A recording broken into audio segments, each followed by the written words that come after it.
요즘에 우리가 전도서 말씀을 이제 살펴보는 가운데 이 지혜자는 계속해서 지혜자와 또 우매자를 비교해서 좀 설명을 해주고 있습니다.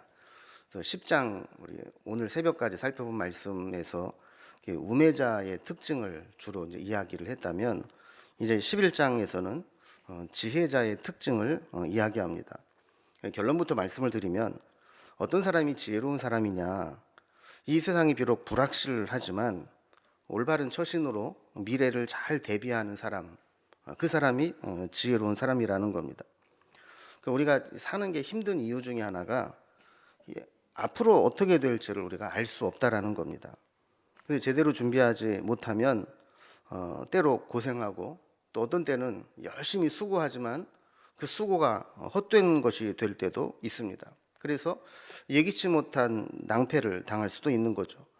그래서 미래를 예측하기가 어렵다고 해서 뭐 이래도 안 되고 저래도 안 되고 그렇다면 아무것도 안 하겠다, 이렇게 해도 우리는 아무것도 얻지 못하는 삶이 될 것이고, 또 잘못 대처를 해도 또 어려움을 당하게 됩니다. 그래서 지혜로운 사람은 이런 불확실한 상황 가운데서도 우리가 예측 가능한 다양한 상황들을 대비해서 여러 가지 상황에 맞게 준비를 해놓는 삶을 사는 거라는 거예요. 그래서 뭐 세상과 미래는 이렇게 될 거야라고 단정 지어놓고 거기에만 맞춰 살다 보면 세상이 마음대로 안 되지 않습니까? 그러면 이제 큰 낭패를 보게 되는 거죠. 그래서 다양한 상황들을 가정해 놓고 거기에 우리가 어떻게 살아갈 것인가, 이걸 대처하는 것이 지혜로운 삶이라는 겁니다. 오늘 본문을 좀 구분을 좀 해보면 다 불확실성에 대한 이야기를 해요. 여러 가지가 다 불확실하다라는 겁니다. 먼저 1절, 2절은 미래가 불확실하다라는 거예요. 또 3절에서 6절까지는 이 세상이 좀 불확실하다라는 겁니다. 그리고 7절, 8절은 우리의 삶도 불확실하다라는 거예요.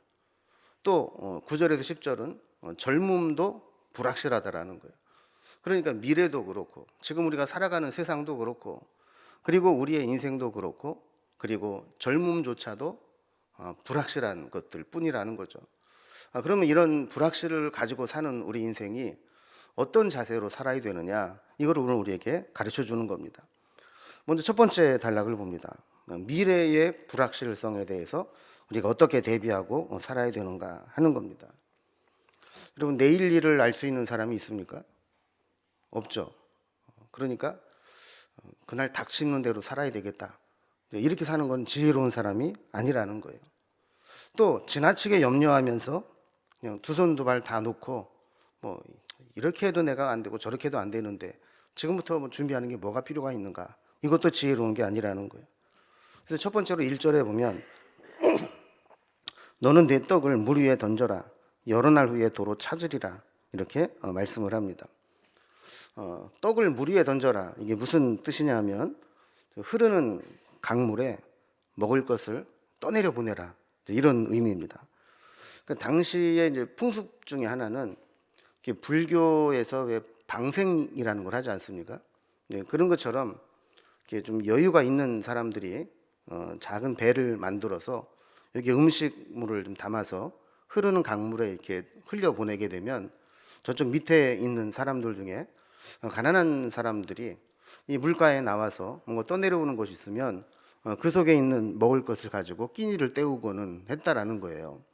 자, 그러니까 지금 나는 여유가 있고 또 저 밑에는 지금 먹고 사는 게 힘든 사람이 있습니다. 그럴 때 지금 나는 어려움이 없지만 그 사람을 위해서 먹을 것을 흘려보내 준다면 나중에 내가 어려움을 당할 때 다시 그것을 찾을 수 있는 것과 같은 결과를 얻을 것이다 하는 이야기입니다. 누가 먹었는지도 모르고 그 먹은 사람은 주로 가난한 사람이기 때문에 그것을 먹은 사람이 나에게 갚아주리라고는 우리가 생각할 수 없습니다. 그럼에도 불구하고 하나님께서는 내가 여유 있을 때 베푼 것은 내가 궁핍할 때 누군가의 손길을 통해서 갚아주시게 된다는 것이 하나님의 계산법이라는 겁니다. 만약에 우리가 이것을 믿는다면 지금 당장 돌려받을 것을 생각하지 말고 나누는 삶을 사는 것이 미래를 대비하는 삶이다라는 겁니다. 그래서 메시지 성경에 보면 이 부분을 이렇게 번역해 놨습니다. 너그럽게 베풀어라. 자선 활동에 투자해라. 자선은 크게 남는 장사다. 이 자선을 베푸는 것은 경제적으로 계산을 하면 손해죠. 내가 가진 것을 남에게 주는 거니까. 그런데 그것은 크게 남는 장사와 같이 나에게 더 큰 것으로 오게 된다라는 겁니다. 하나님은 이것을 하나님 나라의 보험처럼 여겨주시는 겁니다. 여러분, 우리가 이제 뭐 여러 가지 보험을 넣잖아요. 뭐 의료보험, 건강보험도 넣고, 연금보험도 넣고, 뭐 개인 보험도 넣고 하는데, 이 보험이라고 하는 것이 지금 뭐 사고가 안 나고 문제가 없고 아프지 않으면 생돈 나가는 것 같고 손해 보는 것 같아요. 그런데 뭔가 내게 문제가 생기고 나면 보험 들어놨던 것이 큰 힘이 될 때가 있습니다. 그러니까 지금 내가 뭔가 베풀 수 있는 상황에 있을 때 베푸는 것은 나중에 내가 어려울 때 보험을 타는 것처럼 하나님께서 갚아주신다라는 겁니다. 근데 이제 공동번역이나 새번역 성경을 보면 이 구절을 아주 재미있게 번역을 해놨어요. 이 공동번역에 보면 이렇게 번역을 해놨습니다. 돈이 있거든 눈 감고 사업에 투자해 두어라. 참고 기다리면 언젠가는 이윤이 되어 돌아올 것이다. 그랬습니다. 또 새번역에 보면 돈이 있으면 무역에 투자하여라. 여러 날 뒤에 너는 이윤을 남길 것이다. 그랬습니다. 내가 지금 경제적으로 여유가 있을 때 그냥 막 다 써버리거나 아니면 그냥 그 돈을 움켜쥐고 있거나 그러면 먼 훗날 그 돈은 다 써버리고 없어진다라는 거예요. 그러나 뭔가 생산적이고 경제적인 일에 투자를 해놓으면 그것이 훗날에는 나에게 이윤으로 돌아올 것이다 라는 겁니다. 그러니까 현금을 그냥 쥐고 있는 것은 물가가 오르는 것에 비하면 점점 감소하는 거죠.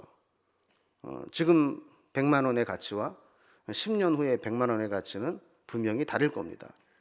그러니까 있다고 다 써버리거나 그냥 돈을 움켜쥐고 있거나 하는 것은 결국 손해라는 겁니다. 그래서 우리가 뭔가 있을 때 미래를 위해서 어떤 준비를 해야 되느냐라는 것을 이야기하는 것이죠. 2절에 보면 1절 말씀을 좀 부연해서 설명합니다. 7이나 8에게 나누어 줄지어다. 무슨 재앙이 땅에 임하는지 내가 알지 못함이니라 그랬습니다. 우리가 이제 자선을 베풀고 내가 가진 것을 나누고 베풀고 살 때 누가 어려움을 당할지 우리는 잘 몰라요. 그러니까 인색하게 하지 말고 여러 곳에 가능하면 많이 나누어 주면 그 중에 정말 필요한 사람이 혜택을 받을 수 있다라는 겁니다. 마찬가지로 사실 지금 당장은 내가 누군가로부터 도움을 안 받아도 될지 모릅니다. 그러나 나중에 뭔가 내가 어려운 일을 당하고 도움을 받아야 될 때 이렇게 모든 사람들이 폭넓게 여러 곳에 도움을 베풀고 살아간다면 나도 그 도움을 받을 수 있다라는 거예요. 사실 우리가 그런 마음으로 살아야 되지 않습니까? 어떨 때는 도움을 받을 때가 있어요. 그러나 내가 도움을 받았다면 또 형편이 나아지면 또 나누고 베푸는 삶을 살고 이런 선순환이 이어질 때 어떤 곳이든지 그곳에는 부족함이 없어지는 겁니다. 근데 2절 말씀도 공동번역과 새번역은 또 재밌게 번역을 해놨어요.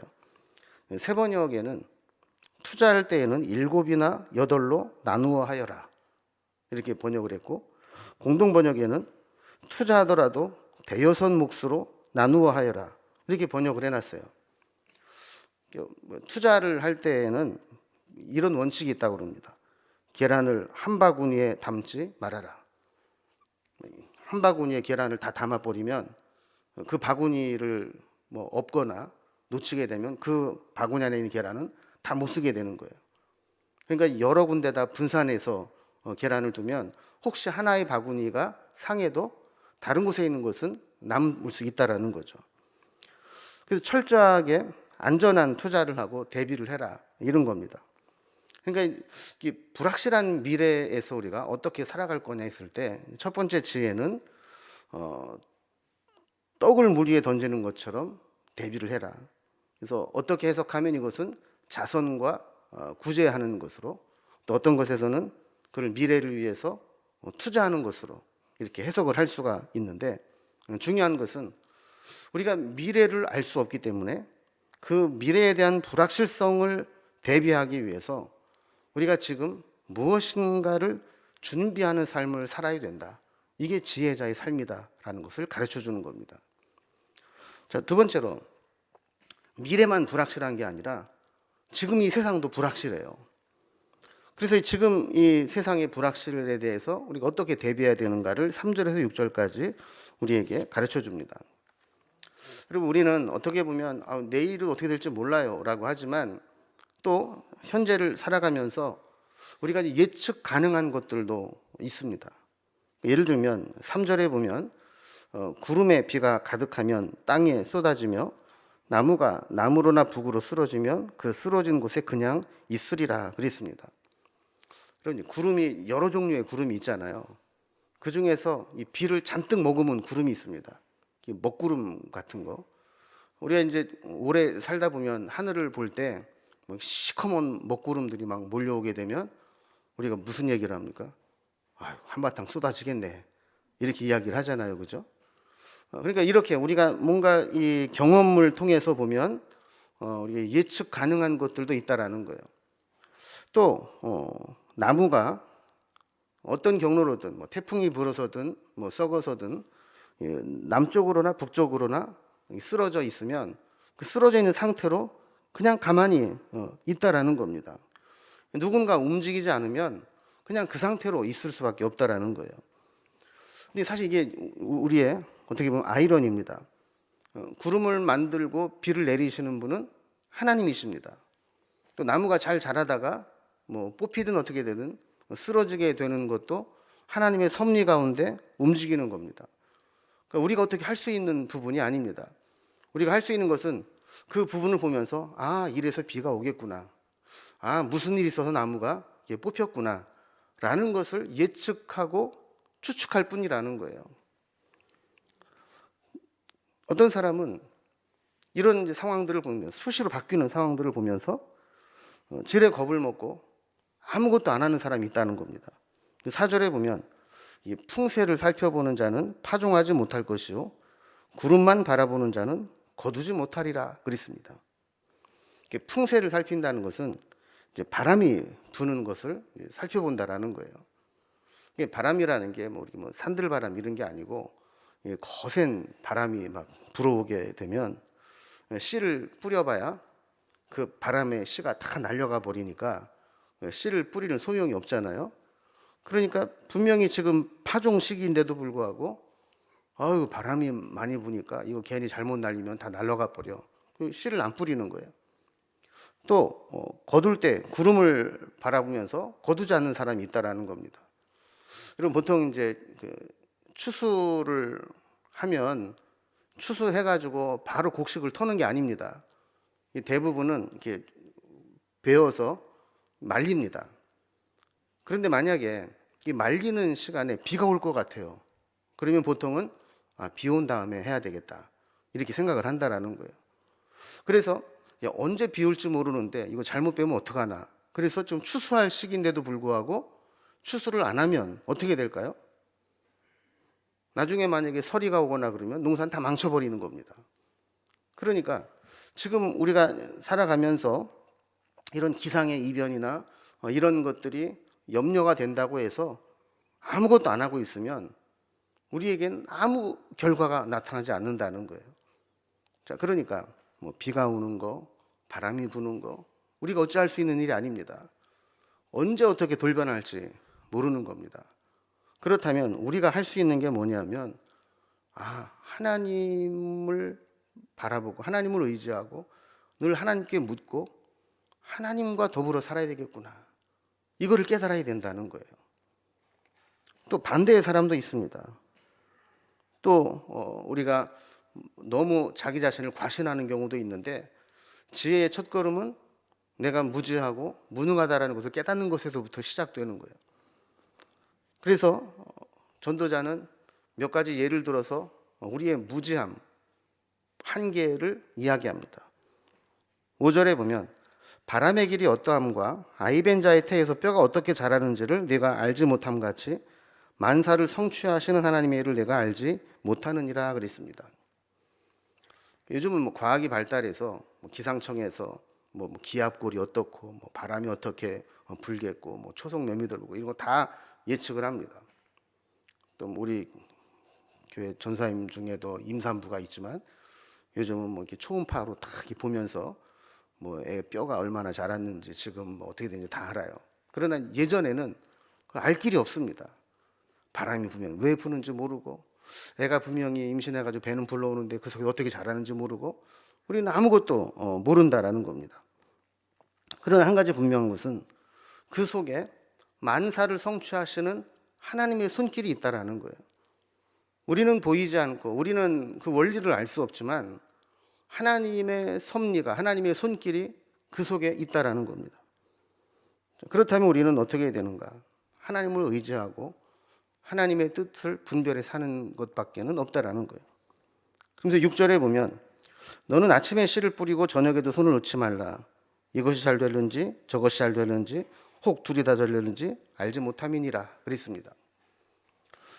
아까 뭐 투자할 때 7이나 8로 나누어서 투자해라 뭐 이런 말씀과 같이 농사를 지을 때에도 작물 하나만 심지 말고 이것저것 심을 수 있는 대로 다 심으라는 거예요. 이건 먹고 살겠지 요거만 하지 말고 여기도 저기도 할 수 있는 대로 다 열심히 심으라는 겁니다. 왜냐하면 이 작물이라는 게 어떤 때는 잘 되고 어떤 때는 또 흉년이 들고 그렇게 되지 않습니까? 근데 여러 가지를 다 부지런히 일을 하다 보면 때로 이 부분이 좀 농사를 망쳐도 다른 작물이 잘 돼서 먹을 수 있고 이렇기 때문에 우리가 알 수 없는 것을 가지고 미리 단정하지 말고 우리가 할 수 있는 최선의 준비를 해놓고 살아가는 것이 지혜라는 겁니다. 자, 세 번째는 이제 우리의 인생의 우리 삶의 불확실에 대해서 이야기를 합니다. 우리 인생을 잘 모릅니다. 어떨 때는 인생이 잘 풀리다가 어떨 때는 그냥 막 사방이 막힌 것처럼 답답할 때가 있습니다. 7절에 보면 빛은 실로 아름다운 것이라 눈으로 해를 보는 것이 즐거운 일이로다 그랬습니다.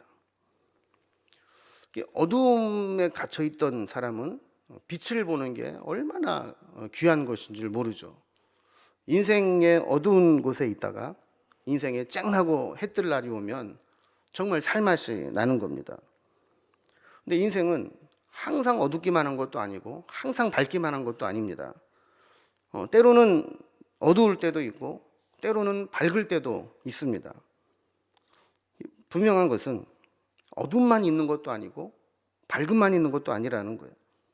그래서 8절을 보면 사람이 여러 해를 살면 항상 즐거워할지로다. 그러나 캄캄한 날들이 많으리니 그 날들을 생각할지로다. 다가올 일은 다 헛되니라 그랬습니다. 그러니까 만약에 우리가 지금 인생의 밝은 시절을 살고 있어요. 그러면 이러다 망하면 어떡하지? 이러다 또 힘들어지면 어떡하지? 막 쓸데없는 걱정하고 살지 말고 하나님이 우리에게 이 밝은 날, 즐거운 날을 주시면 그때 마음껏 행복하고 즐겁게 살라는 거예요. 반면에 즐겁게 살면서도 한편으로는 캄캄한 날, 어두운 날을 하나님이 주실 수도 있다라고 생각하고 받아들이라는 겁니다. 그럼 많은 사람들이 나에게는 불행이 오면 안 된다라고 생각을 합니다. 나는 아파서도 안 되고 망해서도 안 되고 잘못돼서도 안 되고 실패해서도 안 되고 그렇게 생각을 해요. 그러다가 때로 이게 문제가 생기면 낙심을 하고 좌절을 하는 거예요. 그러나 지혜는 하나님께서 나에게 때로는 밝은 날도 주시고 때로는 어두운 날도 주실 수 있다는 것을 깨닫는 거예요. 그 김동호 목사님의 간증을 한번 들은 적이 있습니다. 근데 김동호 목사님도 암에 걸리셨잖아요. 처음에는 막 기도했다는 거예요. 하나님한테 왜 나에게 이런 질병을 주시느냐고. 근데 하나님이 깨닫게 해주시는 음성이 있더라는 겁니다. 너는 왜 암에 걸리면 안 되는데 그 깨달음을 주시더래요.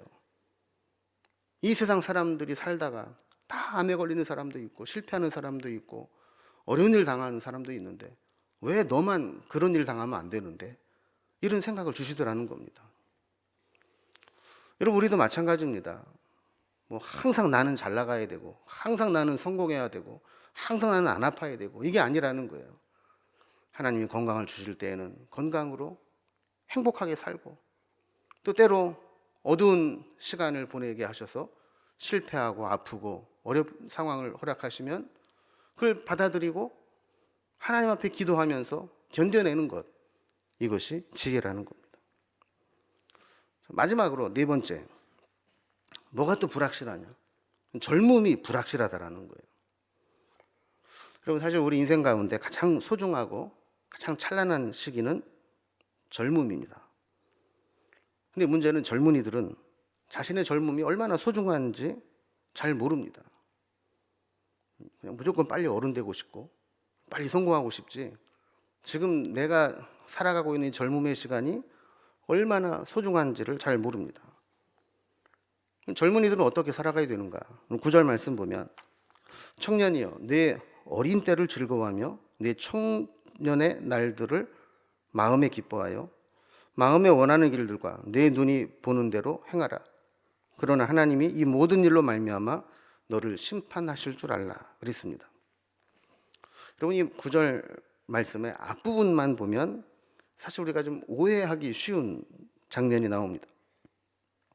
청년의 때 즐거워하고 마음에 기뻐하고 마음에 원하는 길과 눈에 보이는 대로 하고 싶은 대로 해라, 이렇게 보입니다. 여러분, 젊음이 좋은 것은 놀아도 즐거움을 크게 느낍니다. 공부나 일만 젊었을 때 최고의 효능을 보이는 것이 아니라 노는 것도 젊을 때 노는 게 훨씬 더 재밌습니다. 나이가 들면 놀아도 큰 낙이 없어요. 그래봐야 그렇지 뭐 그러는 거지. 그냥 밤을 새워가면서 깔깔거리고 얘기하고 놀고 그냥 어디를 다녀도 그냥 막 신나고 이런 게 별로 없어요. 사실 청년의 때는 어른이 되고 나서 보니까 뭘 해도 아까운 시기예요. 공부를 해도 그렇게 허비에서는 아까운, 정말 그때가 공부할 때 소중한 때고, 놀아도 그때 그 놀 수 있는 시간이 얼마 안 되기 때문에 또 그 시간이 귀한 거예요. 저 오늘 청년들에게 당부하고 싶은 것은, 여러분 잘 노십시오.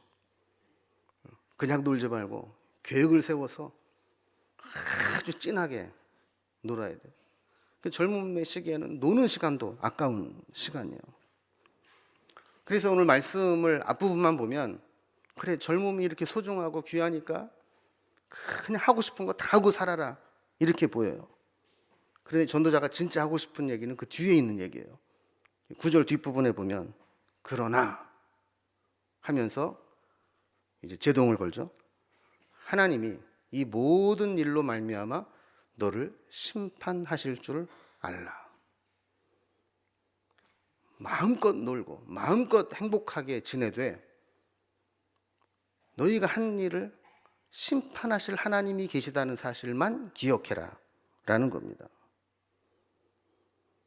그래서 우리는 늘 하나님을 의식하고 살아가야 되는 거예요. 아우구스티누스가 이런 얘기를 했습니다. 하나님을 사랑하라. 그리고 네 마음대로 하라. 어떻게 보면 이해가 안 되는 말인데 잘 생각해 보면 맞는 말입니다. 만약에 우리가 정말 하나님을 사랑하는 마음을 가지고 있다면, 우리의 마음이 정말 하나님을 사랑하는 마음을 가지고 있다면 그 마음이 향하는 대로 하라는 거예요. 여러분, 우리가 누군가를 사랑하면 이거는 이렇게 하고 저건 저렇게 하고 구체적으로 얘기를 안 해도 누구를 위해서 살아갑니까? 사랑하는 사람을 위해서 살아가는 거예요. 그러니까 우리가 정말 하나님을 사랑한다면 그 사랑하는 마음이 움직이는 대로 살아도 아무 상관이 없다라는 거예요. 하나님을 사랑하고 하나님의 심판을 인식하고 살아가는 사람은 절대로 인생을 함부로 살 수 없습니다. 그러면서 청년들에게 한 가지 교훈을 줍니다. 10절을 보면 그런즉 근심이 내 마음에서 떠나게 하며 악이 내 몸에서 물러가게 하라. 어릴 때와 검은 머리 시절이 다 헛되니라 그랬습니다. 그 젊음을 허비하게 만드는 것, 젊음을 무가치하게 만드는 것이 두 가지가 있는데 하나는 근심이고 또 하나는 악이라는 거예요. 젊은이들이 걱정거리가 많습니다. 젊은이들이 고민이 많습니다. 어른들이 볼 때는 니들이 뭐가 힘드냐 그러지만 젊은이들은 나름대로 고민이 많습니다. 젊음은 열정과 패기와 건강과 기회가 있다라는 장점이 있긴 하지만 이미 인생의 어느 정도를 살아온 사람과 같이 완숙하지 못합니다. 여러 가지로 안정되지 못합니다. 또 풍족하지 못합니다. 때로는 아직 직업이 없고 때로는 아직 결혼을 안 했을 수 있고 때로는 사회적으로도 아직 매여 있을 수 있고 또 경제적으로도 여유가 없을 수 있습니다. 그러면 열정은 많고 하고 싶은 건 많은데 나에게 가진 것이 없기 때문에 근심하고 걱정하기가 쉽다라는 거예요. 야, 이래가지고 내 세상에 살아남을 수 있겠나? 이래서 내가 집 한 칸 마련하고 살 수 있겠나? 이래가지고 내가 원하는 데 취업은 할 수 있겠나? 막 이 걱정거리가 많다라는 거예요. 이 근심에 쌓이게 되면 우리가 미래로 나아갈 수가 없습니다. 쓸데없는 근심의 에너지를 소비하지 말고 내가 할 수 있는 일 최선을 다해 살아는 거예요. 또 한 가지, 이 젊음을 무가치하게 만드는 것은 악의 유혹에 빠지기 쉽다라는 겁니다. 나이가 들고 기력이 쇠해지면 육체의 정욕이나 죄의 유혹을 물리치기가 비교적 쉽습니다. 그러나 에너지가 막 넘치고 열정과 욕구가 충만한 청년의 시기에는 하고 싶은 것들이 너무 많습니다. 할 수 있는 능력은 안 되니까 모든 게 다 유혹이고 그 유혹을 이겨내기가 어려운 겁니다. 그래서 이렇게 한편으로 어떤 사람은 근심에 빠져가지고 아무것도 못하고 어떤 사람은 그 에너지를 주체를 못해가지고 악에 빠지고 이렇게 되면 이 젊음의 시기를 허비할 수밖에 없다라는 거예요. 저는 말씀을 이제 마무리해 보면 우리의 인생은 모든 게 불안합니다. 그리고 모든 게 불확실합니다. 미래도 불확실하고 또 세상 돌아가는 것도 불확실하고 내 인생도 불확실하고 또 젊음도 불확실합니다. 그러니 불확실한 삶을 살아가면서 어떻게 하는 게 지혜로운 것인가? 그것은 하나님을 의지하고 살아가는 겁니다. 내 힘으로 할 수 없는 것들 너무 많이 있기 때문에 두 손 두 발 놓고 허비하는 것도 우매한 자이고 과신하다가 낭패를 보는 것도 우매한 자이고 우리의 무능함과 무지함을 고백하고 하나님을 의지하면서 하나님이 허락하시는 동안 최선을 다해 살아가는 것, 그것이 지혜라는 겁니다. 우리 하나님은 우리를 이끌어 주시는 분인 줄로 믿습니다. 하나님의 도움을 구하고 하나님을 의지할 때 하나님의 크신 은혜가 우리를 붙들어 주시고 우리를 이끌어 주십니다. 우리 아까 마지막 불렀던 찬양 주만 의지해라는 찬양인데요. 이 찬양의 가사를 생각하면서 하나님, 이 세상은 다 이렇게 불확실하고 내가 의지했던 모든 것들이 다 변해가고 그래서 살다 보면 때로는 억울한 마음도 들고 부끄러움 없이 살고 싶은데 때로는 유혹에 빠지기도 합니다. 내가 살아갈 수 있는 지혜는 하나님을 붙잡는 것입니다. 그 크신 은혜가 나를 붙들어주고 계시기 때문에 지금 당장 내 삶이 작아 보여도 선하신 주님이 나를 이끌어 주시고 인도하실 것을 믿습니다. 이런 고백의 찬양인데 오늘 말씀과 이 가사를 생각하면서 이 찬양을 함께 고백하겠습니다.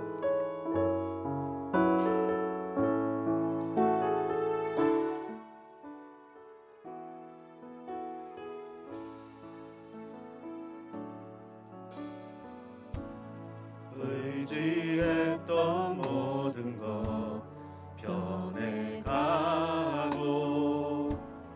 억울한 마음은 커져가네.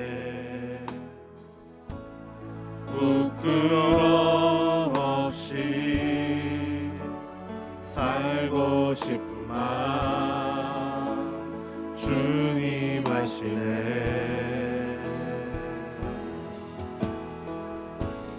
모든 일을 선으로 이겨내고 죄의 유혹을 따르지 않네. 나를 구원하신 영원한 그 사랑 크신 그네 날 붙드시네. 주어진 내 삶이 작게만 보여도 선하신 주 나를 이끄신 보내. 중심을 보시는 주님만 다르네. 날 택하신 주만 의지해. 보이는 상황에 무너질지라도 예수 능력이 나를 붙드네. 보이지 않아도 주님만 다르네.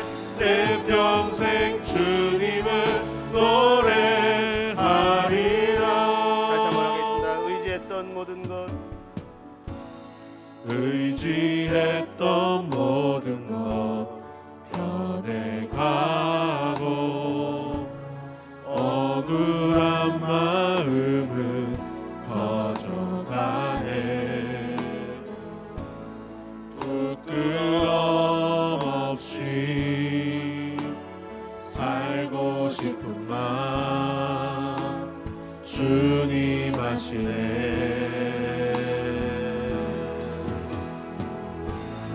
모든 일을 선으로 이겨내고 죄의 유혹을 따르지 않네. 나를 구원하신 영원한 그 사랑 크신 그네 날 붙드시네. 주어진 내 삶이 작게만 보여도 선하신 주 나를 이끄신 보내. 중심을 보시는 주님만 다르네. 날 택하신 주만 의지해. 보이는 상황에 무너질지라도 예수 능력이 나를 붙드네. 보이지 않아도 주님만 다르네. 내 평생 주님을 노래하리라. 주어진 내 삶이 작게만 보여도 주어진 내 삶이 작게만 보여도 선하신 주 나를 이끄신 보내. 중심을 보시는 주님만 다르네.